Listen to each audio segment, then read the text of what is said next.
ঢাকা থেকে আমরা এখন রওনা দিলাম সাজেকের উদ্দেশ্যে। আজকের ব্লগে আপনাদেরকে আমি জানাবো যে নিজেদের পার্সোনাল গাড়ি নিয়ে গেলে কি পরিমাণ টাকা এক্সপেন্সের মাধ্যমে আপনারা সাজেক পৌঁছাতে পারবেন। আমি সাজেক যাওয়ার আগে অনেকগুলো ভিডিও সাজেক যাওয়া সম্পর্কে দেখেছি, কিভাবে পাহাড়ে গাড়ি চালাতে হয় অথবা কি পরিমাণ খরচ হতে পারে, কিন্তু কোনো ভিডিওতে এক্স্যাক্টলি বলা নাই আসলে কত কিলোমিটার বা কতটুকু তেল লাগতে পারে। তো আজকের ভিডিওতে আপনাদেরকে ওইটাই দেখাবো। আমরা এখন যাত্রাবাড়ি পার হচ্ছি। আমরা ঢাকা থেকে চাঙ্কারপুলের মোড় থেকে প্রেশার কম থাকায় আমার গাড়িতে গ্যাস ঢুকে 677 টাকায়, আর ওই গ্যাসে আমি চলে আসলাম বারৈহাট পর্যন্ত। আর এখান থেকে আমি আবার একটা ফুল ট্যাঙ্কি লোড দিলাম। তো আমার এখন এইবারকার যে খরচ হলো 790 টাকার মতো। আমি এখন বারৈহাট দিয়ে ফেনী পার হয়ে পাহাড়ের দিকে এখন মাত্র উঠতেছি। এখন ভোরবেলা আমাদের টার্গেট হচ্ছে 10টার যে স্পট, এটা কোনোভাবেই মিস করা যাবে না। পাহাড়ে গাড়ি ড্রাইভিং করার আমার আগের কোনো অভিজ্ঞতা নাই, কিন্তু আমি খুব ছোটোকাল থেকে গাড়ি চালানোর কারণে আমি কনফিডেন্স আমার মধ্যে আছে যে কোনো সমস্যা হবে না। তো আমার গাড়িটি খুব ওল্ড মডেল হওয়ায় একটু মনে মনে চিন্তা আছে যে রাস্তায় কি কোনো প্রবলেম হয় কি না। পাহাড়ি উঁচু নিচু পথ বেয়ে আমি চললাম খুব দ্রুত গতিতে সাজেকের পথে।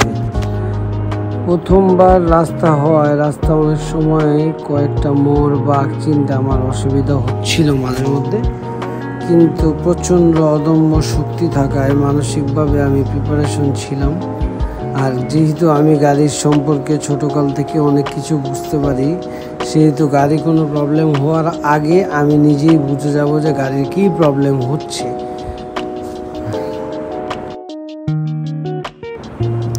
সাজেকের রাস্তাটা এত সুন্দর, মেঘগুলো যেন পাহাড়ের গায়ে মিশে গেছে। এখানকার সিএনজিওয়ালাগুলা খুবই বেয়াদব, তারা আমাকে একদমই সাইড দিতে চাচ্ছিল না। তারা পর্যটকদের সামনে হিরোগিরি করতে গিয়ে অনেক জোরে সিএনজিগুলো চালাচ্ছিল। অবশেষে আমরা পৌঁছে গেলাম যেখান থেকে সেনাবাহিনীর স্কটগুলো ছাড়ে। আমরা দ্রুত গাড়ি চালানোর কারণে প্রথম স্কটটি ধরতে পারি। এখানে আসার পরে আমার এমন ঘুম পাচ্ছিল, মনে হচ্ছে যে অজ্ঞান হয়ে যাব। তখন এখানে গ্যান্ডারি রস পাওয়া যায়, আর আমি বেশ কিছুক্ষণ আমার গাড়ির ইঞ্জিনটাকে ঠান্ডা করে নিলাম। আপনারা অবশ্যই এটা মনে রাখবেন যে এইখান থেকে যে পাহাড়টা শুরু হবে এগুলো খুবই খারাপ, মানে একদম সরু পাহাড়। আর এই সেই বেস ক্যাম্প যেখান থেকে আপনি আপনার গাড়িকে লিস্ট করিয়ে তার রেজিস্ট্রেশন নাম্বার এবং আপনার ভোটার আইডি কার্ড সাথে রাখবেন। যে কোনো সময় বিটিআররা আপনাকে দেখতে পারবে। দেখেন আমি আমার গাড়িটাকেও ঠান্ডা করে নিলাম, কারণ গাড়িটার উপর অনেক প্রেশার পড়েছে। আপনারা অবশ্যই এখানে ইঞ্জিনটাকে ঠান্ডা করবেন, নাহলে যে কোনো দুর্ঘটনা ঘটতে পারে। লং টাইম গাড়ি চালানোর কারণে পাহাড়ি রাস্তায় গাড়ির ইঞ্জিন হিট হয়, সেটা নতুন গাড়ি হোক আর পুরান গাড়ি হোক। আমি একদম ভালোভাবে আমার গাড়িটাকে ঠান্ডা করে নিয়েছি। সবাই চলে গেছে, আমি সবার পরে রওনা দিয়েছি ইচ্ছা করে, যেহেতু আমার ওল্ড মডেলের গাড়ি কিন্তু ইঞ্জিনটা আমার নতুন, সেজন্য আমার কোনো সমস্যা হয়নি আল্লাহর রহমতে। তো আশেপাশে এই জায়গাটা একটু খানিক বিশ্রাম নেওয়ার জন্য বেশ ভালো একটি জায়গা। আমি 35 লিটার তেল ঢাকা থেকে নিয়েছি। আমি এখন পর্যন্ত গ্যাসে চালাচ্ছি। সাজেক এখান থেকে যে জায়গাটি আপনারা দেখতেছেন, এখান থেকে সাজেক আর মাত্র মেবি 29 কিলোমিটার। এখন ডাইরেক্ট যেগুলো একদম খাড়া পাহাড়, ওই পাহাড়গুলোতে দিয়ে যাচ্ছে। এইখানে আপনারা গাড়ির তেলে অবশ্যই গ্যাস যতই থাকুক তেলে গাড়িটা চালানোর চেষ্টা করবেন, কারণ তেলে যদি না চালান আপনার ইঞ্জিনের উপর লাস্টের 3 কিলোতে কোনো প্রকার ধাক্কাধাক্কি পারাপারি করবেন না যদি আপনার ওই ধরনের খুব বেশি স্কিল না থাকে। তো আমার কোনো প্রকার প্রবলেম হয় নাই, আমি সব ধরনের গাড়ি ওভারটেক করতে পেরেছি, কারণ ওরা এমনি নর্মালিতে সাইড দিতে চায় না। হ্যাঁ, তো আমার প্রবলেম হয়নি। ওরা এই জায়গায় পর্যটককে সবাই জোরে জোরে গাড়ি চালাচ্ছে, কিন্তু বাইরের কোনো গাড়িকে তারা সাইড দিতে চায় না, কারণ তারা বোঝায় যে পাহাড়ে আসলে চাঁদের গাড়ি ছাড়া অন্য গাড়ি আনলে রিস্ক। কিন্তু আপনার যদি ভালো স্কিল থাকে, গাড়ির কন্ডিশন ভালো থাকলে আশা করি আপনি L অথবা 2 দিয়ে ইজিলি পাহাড়ে উঠতে পারবেন। আর একদিকে খেয়াল রাখতে হবে, উপরে ওঠার সময় কোনো প্রকার আপনার স্পিড যেন কোনোভাবে না কমে। দেখতে পাচ্ছেন ওই যে দূর আকাশে মেঘগুলো যেন মনে হচ্ছে নিচে নেমে আসছে। আর এখানে লাস্ট 3 কিলোর আগে এখন এই বাজারে একটি ব্রেক দেওয়া হচ্ছে। এখানে পাহাড়ের দরিদ্র মানুষরা ফল ফ্রুট এগুলো বিক্রি করতে আসে।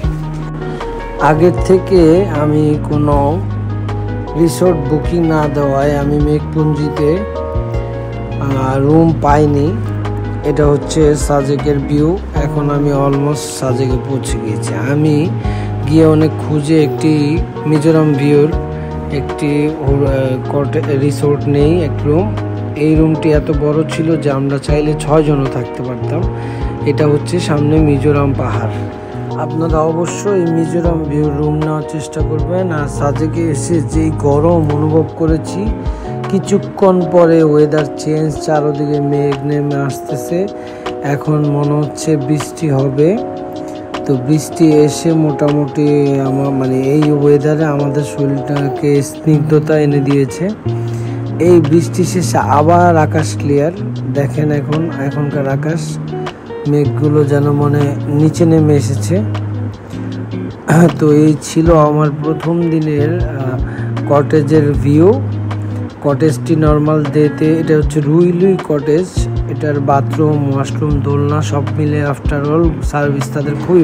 রুইলুই কটেজটা খুবই সুন্দর, কিন্তু একটু পুরনো। জাস্ট তারা বার্নিশ না করার কারণে এই কটেজটাতে আপনাকে একটি প্রিমিয়াম ভাইব দিবে না। কিন্তু প্রিমিয়াম কটেজের মধ্যে যা যা থাকা উচিত এটার মধ্যে সব কিছুই ছিল। একটি দোলনা, একটা বিশাল বারান্দা, যেটা আপনি অন্য কোনো প্রিমিয়াম কটেজে পাবেন না। হ্যাঁ, যেগুলো অন্যান্য। প্রথমে এসে যে আপসেটটা হয়েছিলাম, কিন্তু এখন একদম মনটা ভালো হয়ে গেছে। বৃষ্টি নেমে গেছে, তার মানে আজকে অনেক মেঘ আমার কটেজে আশেপাশে আমি দেখতে পাবো। প্রচণ্ড গরম ছিল, আমি বলতে গেলে আসার পরে সেন্সলেস হয়ে যাই। খাওয়া দাওয়া সামনে রুমে রেখেই আমি ঘুমিয়ে পড়ি। তো এই ছিল একটা ব্যাপার। এখানে বারান্দা দিয়ে এই ভিউতে আমরা মিজোরাম পাহাড় দেখতে পাচ্ছি। আর কটেজটার ভাড়া নর্মাল ডেতে 4,500 টাকা হলেও আমি এটা দামাদামি করে 3,000 টাকার মধ্যে অ্যারেঞ্জ করেছি এই কটেজ। আপনাদেরকে আমাদের কটেজের রাতের ভিউটা দেখাই। আমার রুমটা ছিল বাঁশের, খুব সুন্দরই ছিল। আফটার অল লাইটিং সব কিছু মিলে ঠিকঠাকই ছিল। তো এই ধরনের ভিউতে আপনারা 4-5 জন বন্ধু মিলে একটি রুমে থাকলে আপনাদের কাছে খুবই ভালো লাগবে, এবং কাপলদের জন্য তাদেরও খুবই ভালো লাগবে। এগুলো মধ্যে হচ্ছে আপনার সব ধরনের ফ্যাসিলিটি আপনি এই কটেজের মধ্যে পেয়ে যাবেন। আর যে সার্ভিস দিয়েছে ম্যানেজার খুবই ভালো মানুষ, সে খুবই আন্তরিক। এখন প্রচণ্ড কুয়াশা, কিচ্ছু দেখা যাচ্ছে না আশেপাশে, মেঘ একদম রুমের মধ্যে ঢুকে যাচ্ছে। আসলে রাত্রেবেলা কুয়াশার সাথে একটু ড্রিঙ্কস নিয়ে আমি বারান্দায় কুয়াশাটা অনুভব করতে, কুয়াশাটাকে ভালো করে দেখার জন্য আমি বারান্দায় থাকি। আপনারা দেখতেই পাচ্ছেন কি পরিমাণ কুয়াশা আর মেঘ দেখা যাচ্ছে। মেঘগুলো দেখতেছেন কিভাবে রুমের মধ্যে চলে আসতেছে। এখানে ব্যাম্বো বিরিয়ানি আমি পার্সেল নিয়ে আসি, কারণ বাইরে প্রচণ্ড বৃষ্টি। সকালের নাস্তা সেরে আমি খুব কষ্ট করে একটি কটেজ খুঁজে পাই। প্রচণ্ড ঢাকা থেকে মানুষ আসা শুরু করে, তো আমি এই পট হাউসটি ভাড়া নিই। পট হাউসটি এমনিতে খুব সুন্দর ভিউ, এবং এটাও মিজোরাম। কটেজের ভিউটা খুবই সুন্দর।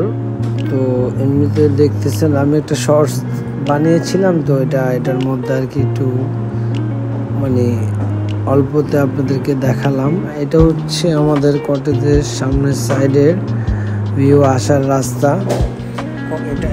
এই কটেজটা হচ্ছে কাপল রুম, আর ফ্রেন্ডসরা থাকলেও 4 জন থাকতে পারবেন, এবং সাজেক খুবই নিরাপদ একটি প্লেস। এখানে আপনি কোনো ধরনের চোর, ছিনতাইকারী, বাটপার খুঁজে পাবেন না। ঢাকার থেকে অনেক বেশি নিরাপদ হচ্ছে সাজেক। সাজেকের কড়া নিরাপত্তায় আপনি থাকলে আপনার কোনো কিছু হারিয়ে গেলেও আপনি এটা খুঁজে পাবেন, এতে কোনো প্রবলেম হবে না, আপনাকে সবাই হেল্প করবে। ভোরবেলা পর্যন্ত আমি জাগন থেকে আকাশের দিকে তাকিয়ে দেখি কোনো মেঘ নাই। লাস্টে আমি নিচের দিকে তাকিয়ে দেখি মেঘ আমার কটেজের নিচে। এই দৃশ্য দেখে আমি তো আকাশ থেকে পড়লাম যে আমি কি প্রথম আসমানের উপরে আছি। আকাশ পুরা ক্লিয়ার, কিন্তু আমার কটেজের নিচে হচ্ছে প্রথম আসমানের মেঘ। এই দৃশ্য আমি আগে কোনোদিনও দেখিনি। তো আস্তে আস্তে ভোরবেলা দেখতেছি সবাই বিভিন্ন কটেজের বারান্দা। তো এই ছিল সেকেন্ড ডে সকালবেলা ভিউ। এত সুন্দর লাগতেছিল, মন চাইতেছিল যেখানে একটা রুম টুম কিনে একবারে সেট হয়ে যায় আর ঢাকায় না যাই। জামজট, ধোয়া, কোনো কিছুই ঢাকায় ভাল লাগে না। তো এত অল্প সময় আসলে। তো এটা হচ্ছে আমাদের পট হাউসের রাতের ভিউ, মানে আলাদা করে আমি একটা শর্টস তৈরি করে শর্টকাটে আপনাদেরকে দেখাচ্ছি ভোরবেলার ভিউ ও আমার পট হাউসে। তো সকালবেলা পাহাড়ের চূড়ায় বসে নাস্তা খাইতে এই ভিউতে, আশা করি এই ভিডিওটি আপনাদের ব্লগটি সবার ভালো লেগেছে। সবচেয়ে ভালো কথা হলো আমাদের আসা যাওয়ায় প্রাইভেট কার, টোল ট্যাক্স সব কিছু মিলিয়ে আমাদের ইন টোটাল খরচ হয়েছিল 6,600 টাকা। তো চাঁদের গাড়ির ভাড়াই হচ্ছে ওখান থেকে 12,000 টাকা। যেহেতু আমরা তো পাহাড়ের বুকে দোলনায় চড়তে আসলে অনেক ভালো লাগে। এই ধরনের পরিবেশ ঢাকার আরো আশেপাশে যদি পাহাড়গুলো হতো, এতে খুব ভালো লাগতো। এত দূরে হওয়ায় সবার পক্ষে সম্ভব না এই পাহাড়ে যাওয়াটা। যাদের ভালো পরিমাণ সাহস আছে তারাই এখন।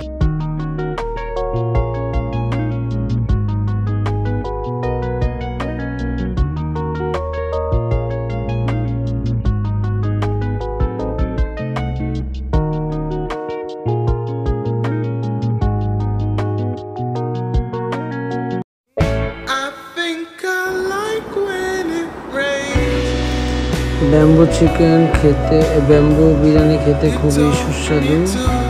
আর আমার আজকে এই ব্লগ এই পর্যন্তই রইল।